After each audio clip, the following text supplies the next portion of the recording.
విశేషం అనే ప్రోగ్రామ్ ఎందుకు చేసుకుంటున్నామంటే మన పిల్లలకి మన ట్రెడిషన్స్ ప్లస్ మన సనాతన ధర్మం గురించి మన పండుగల గురించి నెక్స్ట్ జనరేషన్ వాళ్ళకి అసలు తెలియకుండా పోతున్నాయి. ఈ విషయంలో ఒక చిన్న స్మాల్ డిస్కషన్లో ప్రతిభ గారు చాలా ముందు అడుగు వేసి ఇలాంటి కార్యక్రమం స్టార్ట్ చేసినందుకు నేనైతే చాలా కృతజ్ఞురాలని, చాలా సంతోషంగా కూడా ఉంది. ఈ విశేషము ప్లస్ ఉత్సవ కార్యక్రమంలో మొదట మన మహిళలమి ప్లస్ మెయిన్గా మాతృమూర్తులం అంటే మదర్స్ని కొంచెం ఇనిషియేట్ తీసుకొని మన పిల్లలకి ఇలాంటి విషయాలు చిన్న చిన్న విషయాలు నేర్పించాల్సిన బాధ్యత ముఖ్యంగా మన తల్లులది. అంటే తండ్రులకు కూడా ముఖ్యమే, కానీ వాళ్ళు కొంచెం చెప్పలేరు కాబట్టి మన పిల్లలకు చెప్పాల్సిన బాధ్యత మనదే. ప్రతి పిల్లలు వస్తే బాగుండేది.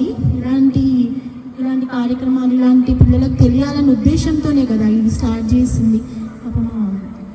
చెప్పగానే రాధిక గారు సీత గారు తీసుకొని వాళ్ళు ఇనిషియేట్ తీసుకొని వచ్చి ఇంకా శ్రమపడి ఎందుకు చేశారు, మన పిల్లలకి మనకి తెలియాలనే ఉద్దేశంతోనే కదా. అందరూ వస్తే ఇంకా సంతోషంగా ఉండేది. పర్లేదు, ఇంకా వచ్చిన వాళ్ళు చాలు. ఇంకా